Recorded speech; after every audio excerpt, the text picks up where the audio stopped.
Ravi de vous retrouver pour ce nouveau numéro du Dessous des cartes. Aujourd'hui, on vous emmène sur un pont inauguré avec fierté par Vladimir Poutine en mai 2018. Un pont de 19 kilomètres reliant la Crimée à la Russie. Prouesse technologique au coût exorbitant réalisé en un temps record à forte dimension symbolique puisque ce nouveau pont au-dessus du détroit de Kertch actait l'arrimage définitif de la Crimée à la Russie, soit au regard du droit international une violation de l'intégrité territoriale de l'Ukraine. Vladimir Poutine aime communiquer autour de ses grands travaux et il en a lancé de multiples depuis son accession au pouvoir en 2000. Ponts, autoroutes, infrastructures ferroviaires. Nous allons voir aujourd'hui que la Russie de Poutine a sa face moderne, notamment ses deux grandes villes, Moscou et Saint-Pétersbourg, mais également ses failles. Les défis sont nombreux, vous allez voir, pour que la Russie, puissance moyenne, réponde aux rêves de grandeur du maître du Kremlin.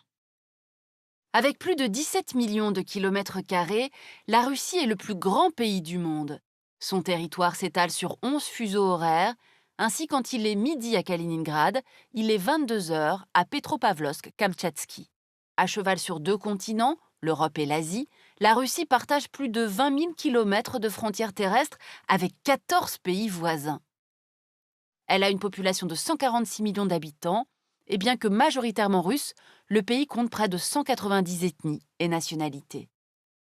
La Russie est divisée en 85 territoires qu'on appelle des sujets, selon un découpage territorial ou ethnique, comprenant depuis leurs annexions en 2014 la Crimée et la ville de Sébastopol. Mais depuis l'arrivée de Vladimir Poutine en 2000, ces sujets ou régions ont progressivement perdu leur autonomie au profit du centre fédéral. Regroupés aujourd'hui en 8 districts fédéraux dirigés par des représentants du président, ces différentes régions russes connaissent d'énormes disparités et c'est ce qu'on va voir maintenant. À propos de ces clivages régionaux, une géographe russe, Natalia Zubarevitch, propose un autre découpage du pays, celui des 4 Russies, que nous allons ici reprendre. La première Russie est celle des grandes agglomérations comme Moscou et Saint-Pétersbourg, où la modernisation économique et sociale post-soviétique a été plus rapide que dans le reste du pays. La seconde Russie est celle des centres industriels, des villes moyennes, encore marquées par l'époque soviétique. La troisième est la Russie agricole, celle des petites villes qui bénéficient de subventions de l'État depuis l'embargo occidental. La quatrième Russie est la plus pauvre. Elle correspond souvent aux régions où les Russes ethniques ne sont pas toujours majoritaires. Par conséquent, le niveau de vie des Russes est très variable d'une région à l'autre. Ainsi, en 2019, à Moscou, le salaire mensuel moyen est de 94 000 roubles, environ 1 200 €, et le chômage de 1,4%. Tandis qu'en Ingouchie, l'une des régions les plus pauvres, le salaire moyen est de 27 000 roubles et le chômage atteint 26,4%. L'un des grands défis pour la Russie de Vladimir Poutine et l'un des freins à sa puissance, c'est donc l'aménagement du territoire et des infrastructures. Des infrastructures qui ont souffert du manque d'investissement après la chute de l'URSS. Ainsi, si les grandes villes ont profité de la croissance des années 2000 pour construire et développer leurs infrastructures de transport, ceux-ci sont encore peu développés dans la partie orientale du pays. Une seule ligne de train à grande vitesse fonctionne actuellement, celle entre Moscou et Saint-Pétersbourg. D'autres restent en projet. Le plus long train du monde, le transsibérien, doit être modernisé face à la concurrence des nouvelles routes de la soie chinoise reliant l'Est à l'Ouest. Quant au réseau autoroutier, il reste faible et certains territoires reculés sont toujours difficiles d'accès en hiver. Par ailleurs, suite au démantèlement de l'URSS, la Russie a dû revoir ses infrastructures portuaires. Regardez cette carte des ports soviétiques de la Baltique.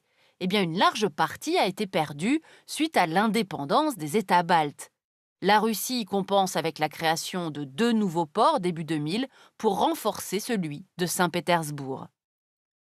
La fin de l'URSS a également posé un problème de taille à la Russie, sa dépendance énergétique vis-à-vis des ex-républiques soviétiques. Du coup, la Russie a construit de nouveaux gazoducs depuis 2003, comme Blue Stream, Turkish Stream et Nord Stream 1, dont vous voyez ici le tracé. Ils ont été construits pour contourner avant tout l'Ukraine.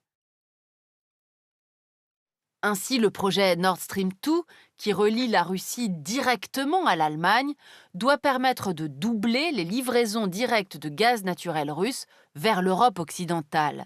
Le projet divise et contrarie plusieurs pays européens et les Américains qui souhaitaient intensifier les sanctions, notamment après l'empoisonnement de l'opposant Alexei Navalny.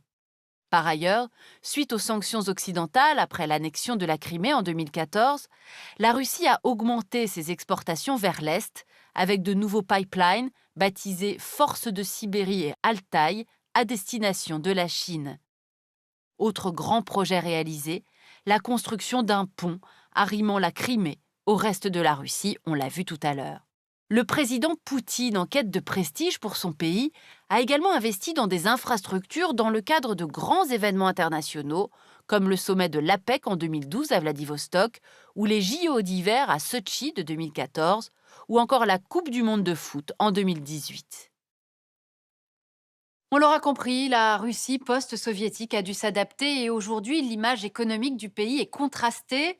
La Russie garde des positions solides dans plusieurs secteurs, dont beaucoup sont hérités du passé, le nucléaire civil, l'espace, les armements. Certains nouveaux secteurs se sont en parallèle développés, comme des compagnies Internet qui concurrencent Google, Amazon et Facebook dans le monde russophone. Mais cela ne compense pas les handicaps structurels du pays, et c'est ce qu'on va voir maintenant. Il faut dire tout d'abord que la Russie a souffert de la crise financière de 2008, mais aussi des chutes successives du prix mondial du pétrole, qui, avec le gaz, représente plus de 60% des exportations russes. Et puis bien sûr, le pays de Vladimir Poutine est affaibli par les sanctions européennes et américaines imposées depuis l'annexion de la Crimée en 2014.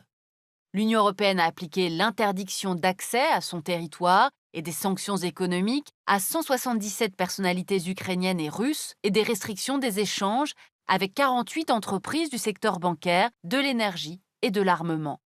En réponse, le Kremlin applique des contre-sanctions, notamment un embargo alimentaire sur les produits européens.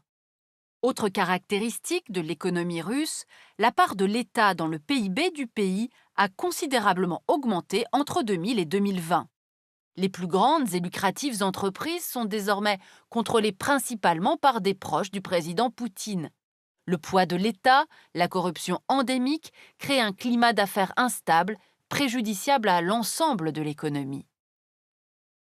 Par ailleurs, pour répondre aux attentes d'une population souvent nostalgique de l'ère soviétique, la part des aides sociales dans les revenus des ménages a augmenté, tandis que l'esprit d'entreprise est en baisse, une situation qui handicape la diversification de l'économie russe. En dépit de ces aides sociales nombreuses, le mécontentement existe en Russie avec la montée de l'inflation qui touche les produits alimentaires de base. Ainsi, les économistes s'accordent à dire que les Russes ont perdu environ 10% de leur pouvoir d'achat depuis 2014, tandis que les revenus stagnent au niveau d'il y a 10 ans et que les inégalités sociales augmentent. Constat, dans la Russie de Vladimir Poutine, le fossé se creuse. Les très riches sont encore plus riches, alors que le nombre de personnes vivant en dessous du seuil de pauvreté atteint désormais 13,5% de la population. Selon les sondages, la situation économique et sociale est aujourd'hui la première préoccupation des Russes. La Russie qui a par ailleurs subi de plein fouet la pandémie de Covid-19. À l'exception d'un confinement au printemps 2020, le Kremlin avait fait le pari de maintenir l'activité économique du pays. Résultat, un bilan humain très lourd.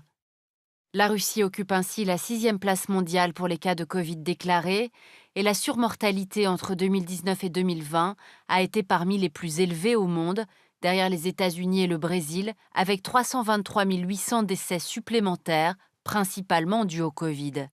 Un bilan largement sous-estimé par les statistiques officielles. Vladimir Poutine, qui par ailleurs a voulu être en pointe sur la question du vaccin dès août 2020. La Russie se targue en effet d'être la première puissance à avoir mis en place le vaccin anti-Covid-19, le fameux Sputnik V, en référence au premier satellite lancé depuis la Terre pendant la guerre froide. Un an plus tard, l'Union européenne n'avait toujours pas homologué le vaccin russe, ce qui n'a pas empêché un certain nombre de pays, dont la Hongrie de Viktor Orban, la Slovaquie ou encore l'Iran et la Syrie, de commander des doses. La Russie enfin est confrontée à un défi démographique d'ampleur. La population russe s'est en effet réduite de 500 000 personnes entre 2019 et 2020, selon le service fédéral des statistiques Rosstat. Alors que l'espérance de vie avait progressé ces dernières années, elle a baissé de 2 ans en un an, conjuguée à un taux de fécondité très faible et à la baisse des flux d'immigration. Une crise de la démographie identifiée comme un défi historique par Vladimir Poutine lui-même.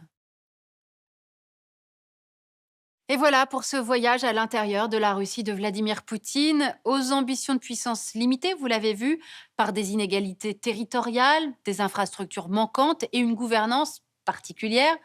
Le Covid n'a pas arrangé ces faiblesses structurelles, ce qui conduit la Russie à n'être classée qu'en 11e position par le FMI dans le classement 2021 des pays les plus riches du monde.